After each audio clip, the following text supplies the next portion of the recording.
Hello viewers, तो आज हम कर रहे हैं NCERT exemplar class 10 exercise 8.2 question number 12। ये लास्ट क्वेश्चन इस एक्सरसाइज का है। तो क्वेश्चन क्या कह रहा है, if the height of a tower and the distance of the point of observation from its foot both are increased by 10%, then the angle of elevation of its top remains unchanged. ठीक है, true या false बताना है, ये statement हमें given है। तो पहले हम इसको डायग्राम से समझ लेते हैं कि क्वेश्चन में क्या कहा गया है। तो क्वेश्चन में एक टॉवर बताया गया है, ये हमारा सपोज टॉवर है, ठीक है, और यहाँ ये है पॉइंट ऑफ ऑब्जर्वेशन जहाँ से हम टॉप ऑफ द टॉवर को देख सकते हैं। ठीक, तो ये टॉवर का फुट से लेकर पॉइंट ऑफ ऑब्जर्वेशन तक का डिस्टेंस, यही कहा रहा है। देखिए इसमें क्या कह रहा है, height of the tower and the distance of the point of observation from its foot. Okay, तो ये हमारा इसको हम नाम दे देते हैं ए बी सी। ठीक, और ये हमारा एंगल ऑफ एलिवेशन बन जाता है एंगल सी पे। तो इस एंगल को हम नाम दे देते हैं, लेट्स सपोज थीटा। ये डिस्टेंस जो टॉवर की डिस्टेंस है, इसको नाम एक्स लेंथ की लेट कर लेते हैं, और इसकी लेंथ हम कर लेते हैं लेट सपोज वाई यूनिट्स।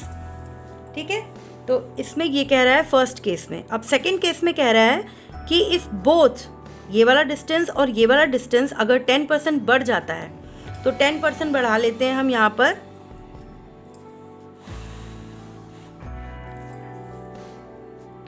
ये सपोज यहाँ हम 10% इंक्रीज कर लेते हैं टॉवर की लेंथ और जहाँ पर ऑब्जर्वेशन पॉइंट ऑफ ऑब्जर्वेशन है वहाँ तक का डिस्टेंस।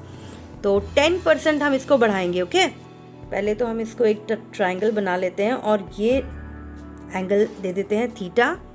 ये ट्रायंगल PQR, इसे हम नाम दे देते हैं। तो यहाँ कहा गया है कि ये डिस्टेंस 10% बढ़ रहा है और ये भी 10% बढ़ रहा है। ठीक है, पहले वाले का ट्रायंगल की लेंथ का ये 10% बढ़ रहा है। तो 10% तो पहले आप कितना निकालेंगे, इसका x का 10% कितना हुआ, इस डिस्टेंस का 10% ये हुआ। तो 0 से 0 कैंसिल, कितना हो गया x/10। तो ये वाली length x plus x/10 length बताई जा रही है। ठीक है, इससे इसी का 10% इंक्रीज हो रहा है। तो ये वाली लेंथ कितनी हो जाएगी, x प्लस x/10 यूनिट। ठीक, तो इसको हम सॉल्व कर लेते हैं। तो ये हमारे पास 10x plus x that is 11x/10। ये हमारी 11x/10 हो गई यूनिट। उसी तरीके से y की आप निकालेंगे तो कितनी निकलेगी, निकाल के देख लेते हैं। इसका 10% इंक्रीज, तो y प्लस y का 10%, यही हुआ ना। तो 0 से 0 कैंसिल, y/10। अब यहाँ पर हम एलसीएम ले लेते हैं, 10 आ गया, ये 10 डिनोमिनेटर में है। ठीक, तो यहाँ पर 10y plus y that is 11y/10।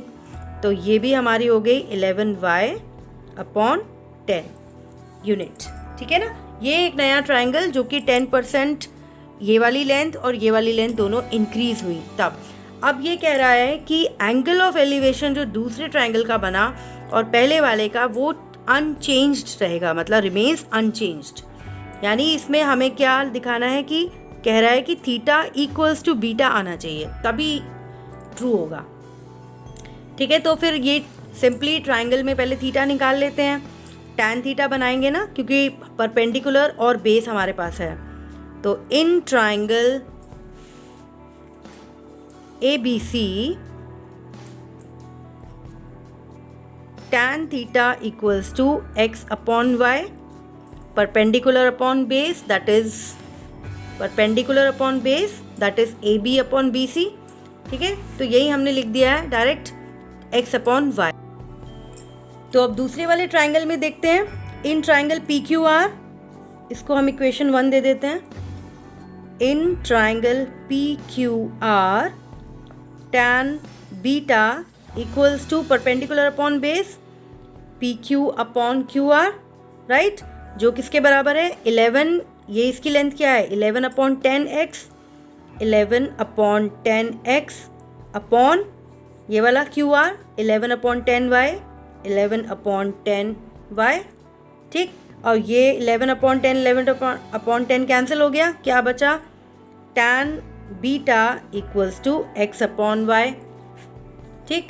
और इक्वेशन 2, अब ये देखिए इक्वेशन 1 में tan थीटा x/y और इक्वेशन 2 में tan बीटा x/y, ठीक है। From equation 1 and 2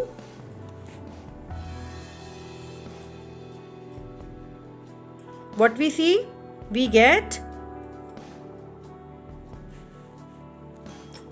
tan theta equals to tan beta, ठीक है। तो यहाँ पर हमारा थीटा और बीटा इक्वल प्रूव हो रहा है, therefore theta equals to beta, ठीक है। तो ये स्टेटमेंट हमारी ट्रू हो रही है। ये जो एंगल ऑफ एलिवेशन पहले वाले ट्रायंगल का और एंगल ऑफ एलिवेशन दूसरे वाले ट्रायंगल का इक्वल आ गया, theta equals to beta prove हो गया। तो ये वाली इक्वेशन, ये वाला स्टेटमेंट हमारी हो जाती है ट्रू। थैंक्स फॉर लर्निंग मेरे साथ मैथ्स।